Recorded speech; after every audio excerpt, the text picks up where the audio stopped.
Spare की थोड़ी सी market में शॉर्टेज रहती है। हाँ। उस समय पर तो केवल वही महिंद्रा की जीप होती थी। हाँ, खुली वाली वो जो उसमें पर्दा लगा होता था। हाँ तो ऐसा लोगों ने मुझको मतलब बताया कि बहुत सोफिस्टिकेटेड है वो अच्छा। गाड़ी, मतलब कि एलॉय व्हील जो है वो ज्यादा ही मतलब डेंजरस है, क्योंकि मैनुअल का जो मजा है वो ऑटोमेटिक में नहीं मिलेगा। जो बॉडी वाइज जो है बहुत कमजोर, पहले लेने से पहले ही डर जाता है मतलब वो तो भाई मैं श्रीवास्तव राम राम, कैसे हो सारे? उम्मीद है सब बढ़िया होगा। So in this video I am going to give you the ownership review of this Mahindra XUV 3XO MX3 Pro model है ये, ठीक। तो यहाँ पे आपको हम इसका ओनरशिप देने वाले हैं। मेरे साथ में घनश्याम अंकल, जिनकी ये गाड़ी है, और इनका ओनरशिप एक्सपीरियंस आप देखना, आपको मज़ा आ जाएगी।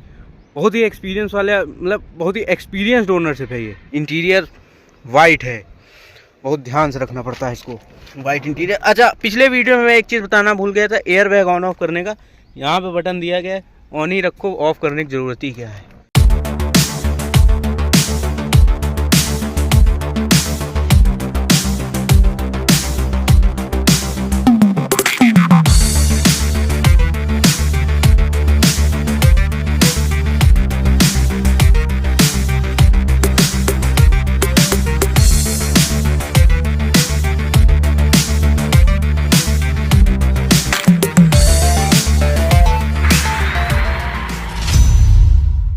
तो सबसे पहले तो बहुत बहुत शुक्रिया आपका अपना ओनरशिप शेयर करने के लिए। तो सबसे पहले बात की जाए, कितना टाइम हो गया इसको लिए आपको? ये मैंने 18 दिसंबर 24 में दिया। अच्छा अच्छा, तो लगभग 2-2.5 महीना, 3 महीना होने वाला। तो 3 महीने में आपने 1700 किलोमीटर चलाया। तो इसकी सर्विस हुई है अभी? पहली सर्विस हुई कि नहीं? पहली सर्विस मैंने करा ली है, जो चेकिंग सर्विस को जिसके उसे कहते हैं वो लोग, वो चेकिंग सर्विस थी। और क्योंकि मेरे पास फास्ट वैगन की पोलो है डीजल। अच्छा अच्छा। और बेटे के पास मारुति की नेक्सा की बलेनो है, बलिनो। हाँ, बलिनो उसके पास है, वो भी डीजल। अच्छा अच्छा, तो मतलब शुरू से ही आप डीजल में ही डील कर रहे हैं? ऐसा कुछ नहीं है। जब शुरुआत, जब से 2006 से पहली कार मैंने, तो वो तो मैंने वैगन आर से स्टार्ट किया। वैगन आर से फिर बाद में जब थोड़ा बेटा उस पे आया तो कहे पापा वैगन आर नहीं अब, तो फिर i10 ले ली। अच्छा अच्छा अच्छा अच्छा। हाँ, i10 का भी अच्छा मतलब वो मिला। उसके बाद ये हुआ कि फिर चलिए थोड़ा सा ऊपर आप उस पे जाते हैं, तो उसके बाद पोलो ले ली। तो वो तो डीजल सेगमेंट पे ही थी, और उसका बड़ा अच्छा, आज भी मेरे पास पोलो है। और मतलब उसके सर्विस और मुझे तो मतलब हैंडलिंग में बहुत बेटर लगती, क्योंकि मैं ज्यादातर उसी से अपनी सेवा लेता हूँ उसे। उसके बाद फिर बलिनो ले ली जब वो 2017 में डीजल जो है। फिर बेटे ने कहा कि पापा वो कोई गाड़ी अब नई ले लेते हैं, तो फिर ये आ गए डीजल, तो फिर इस पे आ गए। तो महिंद्रा की चूंकि 3XO काफी लोग मतलब इसकी तारीफ कर रहे थे, तो फिर कई गाड़ियों को मैंने देखा, जैसे टाटा की नेक्सान भी देखी, ऑटोमेटिक भी देखी, मैनुअली। अच्छा अच्छा अच्छा, मैनुअल भी देखी। फिर आजकल जो नेक्सा की आ गई है ब्रेजा, ग्रैंड विटारा। अच्छा, ग्रैंड विटारा, जी जी, विटारा पे भी गए। तो उसका चूंकि बॉडी वाइज उसका लुक थोड़ा सा बड़ा है इससे। हाँ, ग्रैंड विटारा बड़ी है, इससे बड़ी है। हाँ, तो बेसिकली जो दिमाग में आई मेरे कि आजकल पार्किंग की बड़ी प्रॉब्लम है। हाँ, तो मार्केट जाना है, कहीं ऑफिस में जाना है, कहीं कुछ है, तो थोड़ा सा उसका वो लगा। तो हमने कहा ये एक मिडिल उस पे जो है, हाँ, मतलब ज्यादा बड़ी भी नहीं है, ज्यादा छोटी भी नहीं है। और वो जो हम लोगों को फैमिली पर्पज से, मेरी फैमिली भी इतनी बड़ी नहीं है। हाँ, बेटा है, बहू है, एक पोता है, और मैं और मेरी वाइफ, 5 लोग हैं। तो वो ठीक है, 4 लोग, हाँ ठीक है, अपना हम लोग एडजस्ट हो जाते हैं। सभी जो भी गाड़ियाँ मेरे पास है हम लोग आ जाते हैं। अच्छा, पोलो में जैसे बात की जाए, पोलो में पीछे का स्पेस जो है उसमें तो थोड़ा कम रहता है। हाँ, रहता है, कम है, लेकिन मतलब औरों से के अपेक्षा कम नहीं है। मतलब अगर बेबी है, बच्चा कोई मतलब 5 साल का, 7 साल का, तो बहुत आराम से एडजस्ट होता है। अच्छा अच्छा अच्छा, मतलब 5 सीटर तो है ही। तो बहुत ज्यादा कम नहीं है, मतलब जैसे लोग कहते हैं कि बहुत ज्यादा कम है। हाँ, बहुत ज्यादा कम नहीं, बस वो है कि ग्राउंड स्पेस उसका, हाँ, ग्राउंड क्लियरेंस, थोड़ा ग्राउंड क्लियरेंस जो है थोड़ा सा वो है। बाकी नो डाउट की गाड़ी बहुत अच्छी है पोलो जो है। पोलो पोलो भैया, पोलो के जितने भी रिव्यू मैंने देखे या जिनके पास है, कोई नाराज नहीं है पोलो से। बस थोड़ा सा जो एक इसका ड्रॉबैक समझ में आया कि जैसे इसका स्पेयर की थोड़ी सी मार्केट में शॉर्टेज रहती है। हाँ हाँ, तो मतलब पार्ट्स थोड़े महंगे हैं, लेकिन इतना कुछ भी नहीं है, क्योंकि सिंगल हैंड ड्राइव रहती है तो बहुत ज्यादा कुछ नहीं उसमें ज्यादा, अभी आज तक तो हमको कोई प्रॉब्लम नहीं लगी। अच्छा, तो जैसे पोलो में आपकी सर्विस कॉस्ट लगभग कितनी जाती है अगर आप सर्विस कराते हो तो? अरे ये मान चलिए कि 6,000 रुपए, तो कोई बहुत ज्यादा नहीं है। हाँ बहुत ज्यादा नहीं, 6-6,500 रुपए मतलब आती है, जिसमें 1,000 रुपया उनका सर्विस का मतलब होता है। हाँ। बाकी ऑयल है, चूंकि ऑयल उसमें सिंथेटिक ऑयल पड़ता है। हाँ। उसका जो ध्यान थोड़ा ज्यादा देना पड़ता है उस गाड़ी में, जर्मन गाड़ी है। हाँ जर्मन गाड़ी है। और दूसरी चीज ये है कि आप ये समझिए कि टाइमली अगर सर्विस होती रहे तो मैं आपको कोई गाड़ी धोखा नहीं देगी। मेन चीज ये है, प्रोवाइडेड कि आप बस अच्छे से मतलब थोड़ा सा टाइमली जो है 200-400 किलोमीटर पहले जो ड्यू है उसको पहले आप सर्विस करा लें। और एक चीज और मानना है कि ओवर स्पीड ना हो, बहुत ज्यादा पैडिंग ना हो। पैडिंग इन द सेंस की ज्यादा ब्रेक, ज्यादा क्लच। जैसे बहुत लोग जो है बहुत ज्यादा मतलब बार बार गियर, भाई जो स्पीड के हिसाब से अगर आप वो कर रहे हैं तो कोई भी गाड़ी। अब शहर में 40-50 चलानी है, अब उसमें 80-90 चलाओगे तो बार बार ब्रेक क्लच दबेगा, आपको क्लच ब्रेक और फिर स्टीयरिंग ये वो। और ऐसा नहीं कि इससे एवरेज भी प्रभावित होता है। एवरेज आप उससे कितना निकाल रहे थे? आपकी तो डीजल थी। हाँ मैं लॉन्ग रूट पे 22 प्लस का मैंने मतलब उसमें लिया है। बहुत है फिर। सही है, 22 से कम नहीं, और बिल्कुल एसी कंटिन्यू। मतलब ये भी नहीं कि हम एसी 22-21 हाईवे पे। और बाकी देखिए लोकल का तो कोई एवरेज नहीं, लोकल में 13, 14, 8, 9 ऐसे कुछ भी हो जाए। एक ट्रैक्टर जी आगे आगे जा रहे हैं और 1 किलोमीटर तक साइड नहीं मिल रही तो आप क्या करेंगे? उसी स्पीड से चलेंगे तो उसमें क्या एवरेज आप निकाल सकते हो। बाकी एवरेज का तो यही है कि मतलब, और इसका भी एवरेज जैसा कि अभी तो मतलब कोई एवरेज हमने नहीं उसका चेक, लेकिन कंपनी तो 20 का वो देती है, उतना देगा कहाँ वो तो। लेकिन अब जो भी हो, लेकिन फिर भी मैं ये कह सकता हूँ कि अच्छा है, एवरेज बहुत ज्यादा मतलब कम नहीं है। और पावरफुल गाड़ी है, बैलेंस्ड है, मतलब इसके गाड़ी आप अच्छे से चला रहे हैं और वो बैलेंस गाड़ी है, तो इसका जो मतलब वो लग रहा है मुझे बहुत काफी अच्छा है। और मैं तो आप समझिए कि 92 से मैं गाड़ी चल रही है, क्योंकि मेरा पुलिस का जॉब रहा। तो हम लोगों ने तो पुलिस की गाड़ी भी अपनी, जैसे मान लीजिए ड्राइवर उसमें तो स्कॉर्पियो हो गया, वही सब चलाने को मिल जाती है। अब स्कॉर्पियो आ गई, हम लोगों के समय पर तो वो केवल वही महिंद्रा की जीप होती थी। खुली वाली वो जो उसमें पर्दा लगा होता था। तो जैसे ड्राइवर साहब नहीं है, एक ड्राइवर होता है, वो छुट्टी चला गया या कहीं, तो फिर हम ही लोग अपने वही चलानी।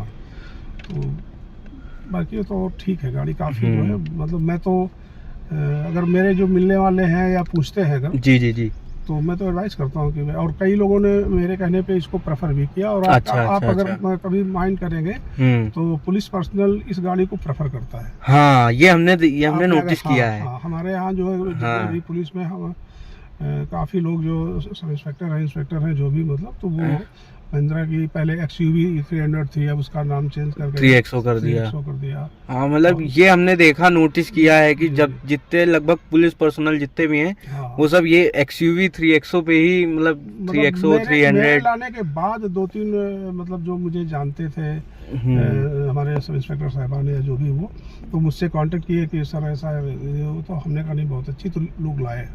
तो मैं तो ये कहना चाह रहा हूँ कि मतलब बिल्कुल नो डाउट कि गाड़ी बहुत अच्छी है। अच्छा, आप जैसे आपने नेक्सॉन भी देखी? हाँ देखी जी। और Hyundai की वेन्यू भी देखी, और किया सोनेट भी देखा होगा। हाँ बिल्कुल, सोनेट, बल्कि मैं सोनेट लेने ही जा रहा था एक बार, बल्कि मेरे पास जो है लखनऊ से वो आ गया था उन्होंने वो करके। लेकिन फिर कई लोगों से और जो पूछा, चूंकि टेक्निकली 2-3 हमारे जो वर्कशॉप में जो इन लोगों के मैनेजर और होते हैं, जैसे मारुति में एक मिस्टर सेंगर हैं, तो ऐसा लोगों ने मुझको मतलब बताया कि बहुत सोफिस्टिकेटेड है वो गाड़ी, मतलब सॉलिड जो है, मतलब बहुत मतलब जैसे होता है ना कि हल्का सा ठोकर लग जाए, कुछ हो जाए, वो हल्की बॉडी टाइप वाला वो चीज। वो चीजें जो है, तो सेफ्टी वाली चीज तो वहाँ से फिर उसका हो गया कि भाई सेफ्टी थोड़ा सा गुंजाइश करने से कोई फायदा नहीं। वैसे भी ये मतलब महिंद्रा तो अपने आप इंडियन ब्रांड है, तो जो है थोड़ा सा अच्छा। इंडियन ब्रांड में जैसे टाटा की नेक्सॉन है, नेक्सॉन को ना लेने का, क्योंकि इस समय नेक्सॉन का अलग क्रेज चल रहा है, मतलब सही कह रहे हैं आप, लेकिन देखिए एवरेज के मामले में नेक्सान इससे भी कम है। अच्छा अच्छा। हाँ। हाँ। और नेक्सान में जो मैंने देखा कि नेक्सान का जो इसमें और उसमें थोड़ा सा फर्क केवल ये है कि उसका ग्राउंड क्लियरेंस इससे मतलब ज्यादा वो है, ग्राउंड क्लियरेंस ज्यादा है। हाँ, हाँ। जो मतलब मैं मेरी नोटिस में हाँ। बाकी और चीजों में ये बेटर है। हाँ, चलाने वालाने में। हाँ, और मतलब पिकअप में। हाँ, तो कहीं ना कहीं ये ज्यादा अच्छा, है। दूसरी चीज और है कि जैसे उसमें जैसे इसमें सनरूफ का और ये वो सब एक्स्ट्रा चीजें दे रखी हैं, वो नहीं है उसमें वो चीजें। तो आप जब जो मॉडल देख रहे थे तो उसमें सनरूफ वाला मॉडल अगर आपको लेना था तो वो कितने का पड़ रहा था लगभग? वो ये आप मान के चलिए कि 14 के लगभग। और ये कितने की पड़ी थी? ये हमको 13 से नीचे। अच्छा। 13 के ही लगभग पड़ा। अरे तो बहुत सही है, मतलब कम प्राइस में आपको सनरूफ भी मिल गई, फीचर्स भी मिल गए और बाकी चीज। अच्छा, व्हील्स की बात करें तो व्हील्स इसमें स्टील व्हील आता है। स्टील भी है, इसके आगे वाले ऊपर में एलॉय व्हील आ जाता है। तो एलॉय व्हील लगवाएंगे, आपने सोचा है कि इसमें चेंज करवाएंगे कि वो नहीं? जो हमारे एक सिंगर मैनेजर हैं, उन्होंने मुझसे कहा कि देखिए आजकल फैशन की वजह से लोग जो है एलॉय व्हील पर जाते हैं। हाँ। जबकि एलॉय व्हील जो है वो ज्यादा ही मतलब डेंजरस है। हाँ, वो हल्का होता है, हल्का के साथ साथ जरा सा इम्पैक्ट पड़ा वो टूट जाता है। और हाँ। ये बहुत होगा तो मुड़ जाएगा। हाँ हाँ, ये फोल्ड होगा मतलब सही बात है। लेकिन वो बिल्कुल, चूंकि वो कास्ट आयरन से उसमें कास्ट आयरन से वो ढला हुआ होता है। सही बात है। तो वो कोई बड़े गड्ढे में या उसमें आ गया या कोई लोहे से टकरा गया तो टूट जाएगा। तो वो गाड़ी पलटने के और उसके भाई ये तो आज आप ज्यादा से ज्यादा आप मान चलिए कि 5-7 साल 10 साल मान लीजिए, 10 साल से एलॉय व्हील का पहले तो वही आते थे, स्टील व्हील आते थे।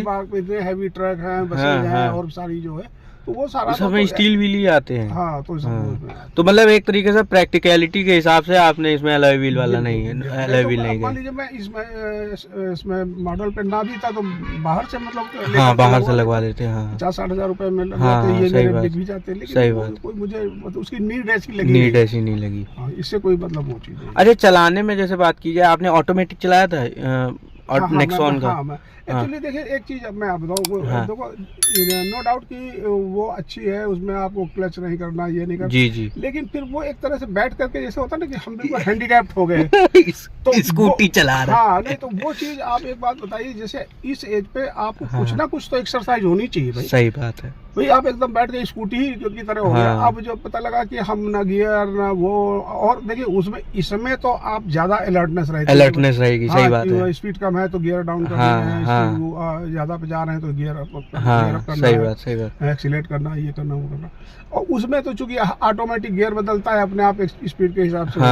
तो अभी इस एज पे नहीं पहुंचे हैं कि उसकी हमको जरूरत हो। तो और बेटे से भी मैंने पूछा, पापा अभी ठीक है, क्या दिक्कत है। और बाकी रहेगी बात ट्रैफिक की, तो भाई देखिए वो चीजें तो अपने पर भी डिपेंड करता है कि भाई बहुत ज्यादा आप इधर से उधर से कट करके न निकलिए, अपना आराम से चलते रहिए पीछे। और क्या, तो ज्यादा जरूरत नहीं पड़ेगी, पैर पे लोड नहीं पड़ेगा। है तो आप 10 मिनट पहले चले जाइए, मतलब जहाँ जाना है, आप रेलवे स्टेशन जाना है, जहाँ भी जाना है, एयरपोर्ट जाना है, 10 मिनट 15 मिनट पहले निकल जाएंगे तो आप आराम से निकल। सही बात। मेन तो ट्रैफिक की वजह से लोग अब ऑटोमेटिक पे शिफ्ट हो जाते हैं। ट्रैफिक के साथ साथ देखिए एक चीज बताऊं कि हर चीज का एक फैशन जैसे आता है, तो उस चीज को देखा, देखिए जिसको नीड है, जिसके पैर या हाथ या कुछ उनको मतलब है जैसे, वो तो ठीक है, उसके लिए तो नो डाउट कि भाई वो तो ना वो कर। लेकिन जिसको जरूरत नहीं है उस चीज, जबरदस्ती ले तो वो केवल वो इस वजह से कि उनके पास पैसा है और वो किसी की सिमिलरिटी या बराबरी करने की, क्योंकि मैं भी भाई ऑटोमेटिक गाड़ी लेकर के आया हूँ। तो मैं उन सब चीजों थोड़ा मैं अपने आप को सही क्योंकि मैनुअल का जो मजा है वो ऑटोमेटिक में नहीं मिलेगा। फीचर्स की बात करें, जैसे ये इंफोटेनमेंट सिस्टम आपको मिल जाता है, अच्छा बड़ा है, ठीक।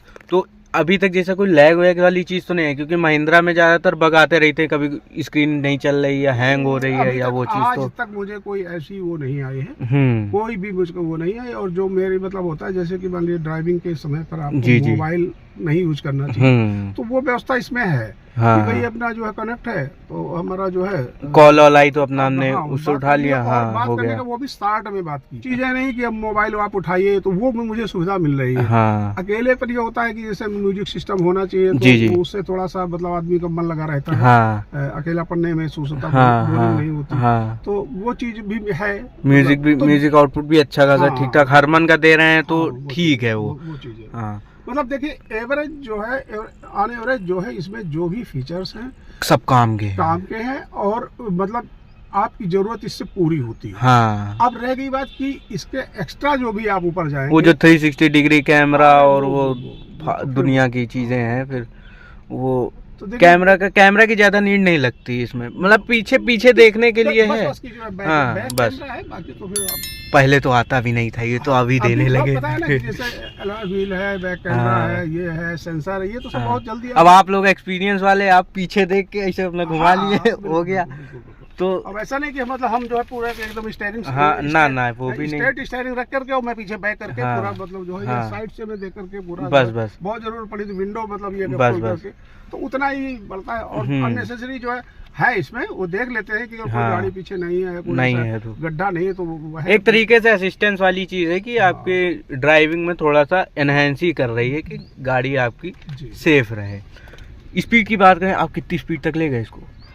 देखिए मैं चलाया तो मैंने 100 है इसको, मैं इलाहाबाद गया था। अच्छा हाँ, तो 100 हाईवे में तो 100, क्योंकि वहाँ हाईवे में तो 100 स्पीड कुछ होती भी नहीं, तो सभी निकल रहे थे। हाँ। लेकिन 100 की स्पीड में आपको बता रहा हूँ, मुझे ये नहीं लग रहा था कि मैं 50-60 की स्पीड में चल रहा हूँ, जैसा मतलब स्टीयरिंग फीडबैक इसका इतना अच्छा। हाँ, गड्ढे अड्डों में, जैसे ये प्रयागराज वाला रास्ता है, बीच बीच में कहीं कहीं गड्ढे वड्ढे भी हैं, आ जाते हैं। कुंभ में ही गए होंगे आप तभी? हाँ तभी तो वहाँ पे तो वो अच्छा खासा एक बीच में रास्ता पड़ता है जिसमें गड्ढों वाला ही है पूरा, 2-3 किलोमीटर बेला कछार पार्किंग है जो। वहाँ मैं गया था, वहाँ पे लेकिन गड्ढे भी महसूस नहीं होता, मतलब आप बिल्कुल कंफर्ट रहते हैं। ऐसा नहीं कि आप जो है तो कोई दिक्कत महसूस हो रही है इधर उधर, मतलब इसके जो स्वाकर और या जो भी उन्होंने सस्पेंशन, हाँ अच्छे हैं, फीडबैक अच्छा है। तो आउट ऑफ 10 अगर बात की जाए, अभी तक जैसा एक्सपीरियंस है, एसी का एक्सपीरियंस अब आपको होगा। हाँ। इतनी गर्मी पड़ना चालू हो गई, इस साल तो ऐसा कुछ तो न्यूज़पेपर्स और दिख भी रहा है कि तो हाँ। बहुत ज्यादा, मतलब अब इसी समय 30+ हो रही है वही चीज। तो अब इस बार एसी का अच्छे से टेस्टिंग हो जाएगी इसकी, कि जो है क्या है एसी अच्छा है क्या है, तो वो एक चीज है अभी और चलेगी भी। तो आउट ऑफ 10 अगर अभी तक रेट करना हो बाकी गाड़ियों के मुकाबले, तो आप इसको कितना रेट करेंगे? 10 में अगर नंबर देना हो तो? मैं तो इसको 10 में 10 दे दूंगा। बिल्कुल पास कर दिया आपने। बिल्कुल। और मैं अगर मेरे भाई सुन रहे होंगे या अभी मतलब वो होंगे, तो मैं कहूँगा कि ये गाड़ी, चूंकि इसमें कई चीज़ें मुझे जो लगी कि जैसे एक तो आपको टेक्निकली इसमें लोकल पे मेंटेनेंस का कोई ज़्यादा वो नहीं है कि इसकी स्पेयर की या उसकी जरूरत पड़े, एक तो वो चीज़ होगी। दूसरी बात, गाड़ी बैलेंस है, वेटेड है। हाँ। तो ये चीज़ है कि मतलब आप वो जाना है तो स्पीड में भी अचानक जाना है तो भी आपको मतलब जो है, हाँ, स्टीयरिंग फीडबैक अच्छा मिल जाएगा, अच्छा मिलता है। और मतलब गाड़ी बैलेंस चलेगी। हाँ। कोई बहुत ज़्यादा वो नहीं कि हाँ अच्छी है, मतलब इतना भी नहीं कि एवरेज कम है, मतलब अगर 15, 16, 17 दे रही है तो इस गाड़ी के हिसाब से ठीक है। जो जिन लोगों के पास है, हाँ जी मतलब जो XUV 300 थे वो सब 18-19 सभी दे रही है। हाँ तो ठीक है, फिर कोई दिक्कत नहीं है, इतना एवरेज बहुत है। जो सहयोगी है जी, जूनियर सीनियर जो भी उन लोगों के पास है पहले से, अच्छा, तो वो सब बताते हैं 18-19 देती है। तो मतलब एवरेज के मामले में भी ठीक हो गई, फीचर्स भी जो काम के हैं तो वही दिए गए, तो ये भी अच्छी बात है। और सेफ्टी तो मिल ही रही है, सेफ्टी के मामले में तो कोई गुंजाइश है नहीं। तो अच्छा, नेक्सॉन और इसमें प्रेफर करेंगे तो आप इसको क्यों प्रेफर करेंगे और नेक्सॉन क्यों प्रेफर करेंगे अगर मान लीजिए लेना हो तो? एक बात है, जैसे कि पहले अभी तक ये लोग कहते थे कि टाटा की गाड़ियों का फ्यूचर नहीं अच्छा जी। टाटा की गाड़ियों में एक चीज़ ये देखने को मिली कि वो बॉडी जो है बहुत कमजोर है। जैसे आप इंडिगो को देख लीजिए, और भी तमाम गाड़ियाँ, हाँ, पुरानी वाली, हाँ, इंडिगो विस्टा थी, इंडिगो थी, और ये गाड़ियाँ फिर बीच में वो जेस्ट आई और तमाम गाड़ियाँ, हाँ, तो वो 2 साल बाद उसकी बॉडी मतलब जैसे गलने लगती है जी। एक तो वो चीज़ है जी। दूसरी चीज़, वो उसमें 2-3 साल के बाद उसका जैसे इंजन, जैसे वो पहले वो बड़े वाले टेम्पो नहीं आते थे जिनको गणेश कहते थे, जी, उस टाइप का जैसे वो डग साउंड, हाँ, मतलब इस टाइप का टाटा में अभी भी वो चीज है। हाँ। आप देखिए टाटा की इंजन साउंड तो खैर ज्यादा है, आप मानते ना? हाँ, इंजन साउंड तो ज्यादा है। आप देख लीजिए जो बड़ी स्कॉर्पियो लेवल पे है, उस लेवल पे जी, हाँ। तो सफारी अगर आपके बगल से निकल जाए और स्कॉर्पियो निकल जाए, अब वो महिंद्रा की है, वो टाटा की है, आप देखिए कितना उसमें अंतर, उसी टाइप का अब भी इसमें वो है, वही चीज है, वो चीज। इस वजह से मैं तो इसीलिए टाटा पे आप नहीं गए, थोड़ा सर्विस का भी है, मतलब बताया ना कि वो चीजें जो है उसमें जो टाटा की सर्विस से आदमी पहले लेने से पहले ही डर जाता है, मतलब वो टाटा की, क्योंकि हमारे पास है टाटा की ही, तो हम मतलब समझ रहे हैं कि हाँ सर्विस के मामले में क्या है। तो वो सर्विस में, टाटा सर्विस के लिए आदमी अंदर से इतना डरा रहता, अरे भैया कुछ ना गाड़ी में कुछ ना हो, बस हमारी ठीक ठाक सर्विस हो जाए वही बहुत है। मुझे पोलो पे बहुत हाँ तो मैं सुबह 8 बजे 7:30 बजे बनारस निकला, यहाँ से हाँ। 330 करीब है। हाँ और 2-3 घंटे का मेरा वहाँ स्टे था, काम था, और मैं सिंगल हैंड में था, और मैं हाँ। शाम को 8 बजे घर लौट आया। लो 12 घंटे में इतनी पूरी जर्नी जाकर वापस भी आ गया। मतलब ड्राइव मैंने ही किया, हालांकि वो भी ड्राइव करते थे, हाँ लेकिन मैंने ड्राइव किया तो मतलब ये भरोसा भी था गाड़ी पर जी भी, जी जी जी और जी अपने पर भी था कि हाँ लोग आ जाएं। चला लेंगे, चला लेंगे, कोई दिक्कत नहीं। तो वही चीज है भैया, पोलो तो पोलो की बुराई मैंने आज तक सुनी नहीं। देखो सीधी बात है, हाँ मेरे पास है, आपके पास है भी। हाँ। और जितने भी मैंने रिव्यू, पोलो तो मतलब ऐसी गाड़ी अगर आज भी आ रही होती तो आज भी आदमी पोलो लेता जिसको लेनी है। 13 मिली थी, सोचिए अगर आज भी आ रही होती तो आप हो सकता है उसको हटा के फिर से दूसरी। अभी बेटा बोल रहा था कि पापा ये आ गई तो पोलो को बेच दीजिए, अभी बिक जाएगी नहीं, फिर हाँ। तो हमने कहा यार नहीं बिक जाएगी तो बाद में उसका नंबर वो करा करके ऐसे रिटेन करवा लेंगे नंबर। हाँ तो वो चीज भी हो जाती। अच्छा ये चीज होती है, नंबर रिटेन हो जाते हैं? हाँ हो जाते हैं। हम लोग तो मतलब वो करके आरटीओ में दे के जी जी, और फिर संबंधित है उसमें अपने लोकल पे भी हाँ। भी लेके एप्लीकेशन जी जी जी जी। इस तरह से इसका गाड़ी को कर रहे हैं, बस हो जाता है। अच्छा मतलब नंबर रिटेन हो जाता है। हाँ। यही एक तो सबसे बड़ा डाउट यही कि नंबर रिटेन होता है कि नहीं होता। वो जो नहीं लोग जानते हैं, अब तो हाँ, हम लोग हाँ। पुलिस पर्सन तो हम लोग को पता है। तो आप लोग मतलब हो जाता है, एक नॉर्मल व्यक्ति भी अगर कराना चाहे तो करवा सकता अब है। जैसे आजकल जो बीएच नंबर चल गया है, जी जी जी जी जी, तो बीएच का सेंस है भारत से, मतलब हाँ पूरे ऑल ओवर इंडिया आप कहीं भी जाओगे तो कोई उसमें रोकेगा सेल नहीं। करने में कोई दिक्कत नहीं, हाँ। आपको ट्रांसफर हो जाएगा। जी जी जी, तो जो लोग अभी नहीं जानते हैं, मतलब अभी मान लीजिए जागरूकता नहीं हुई या कुछ नहीं लोग जान पाए, उसमें तो खैर शायद ऑफिस का भी है कुछ की, मतलब 5 जिलों में या 5 स्टेट्स में आपका ऑफिस होना चाहिए या वो चीज। वो चीज है, लेकिन हाँ। मतलब आपको जैसे मान लीजिए गवर्नमेंट पर्सनल्स के लिए तो कोई दिक्कत नहीं है, वो तो उसके लिए तो हर जगह गवर्नमेंट का वो रहता है। गाड़ी प्रेफरेबल है, हाँ हाँ बिल्कुल लेना चाहिए। और नेक्सॉन का अगर आपको ग्राउंड क्लियरेंस की उतनी ज्यादा नीड नहीं है क्योंकि ऊंची बहुत है वो, हाँ, मतलब तो वही- बॉडी रोल थोड़ा ज्यादा है हाँ, उसमें, वो- इस वजह से थोड़ा सा। देखिए एक चीज और, जब आप 80 से ऊपर की स्पीड चलते हैं गाड़ी, तो अगर सीधी है स्ट्रेट है ऊपर है, जी जी, तो वो एयर उसका वो हाँ, करता है, हाँ। तो वो स्पीड में लोड ज्यादा पड़ेगा, माइलेज कम मिलेगा। और दूसरी चीज ये है, देखो टाटा और महिंद्रा में सबसे बड़ा डिफरेंस यही है कि महिंद्रा का इंजन थोड़ा शांत रहता है, साइलेंट है। भाई मैंने आपको बताया, हाँ। आप बगल से अगर वो स्कॉर्पियो वो दोनों निकले, हाँ, तो आप सही बात बिल्कुल- है। स्कॉर्पियो निकल जाएगी, आप बिल्कुल डिस्टर्ब नहीं होंगे, लेकिन अगर वो सफारी निकली तो एक बार पता चल जाएगा हाँ, कि एक बार पीछे से कोई जैसे गाड़ी आंधी- निकली है। हाँ, आंधी का झोंका आया है, हाँ, कुछ इस टाइप का। तो इसलिए भैया मतलब अगर आपको इंजन साउंड से कोई दिक्कत नहीं है तो आप टाटा पे जा सकते हो। लेकिन अगर आपको चाहिए कि बिल्कुल साइलेंट इंजन हो, बहुत ज़्यादा शोर ना करे इंजन, तो फिर महिंद्रा, चाहे पेट्रोल लो चाहे डीजल लो, डीजल भी बहुत शांत है इसका। यही था ओनरशिप रिव्यू, उम्मीद है पसंद आया होगा। तो मिलते हैं नेक्स्ट वीडियो में, till then take care and bye, Jai Hind.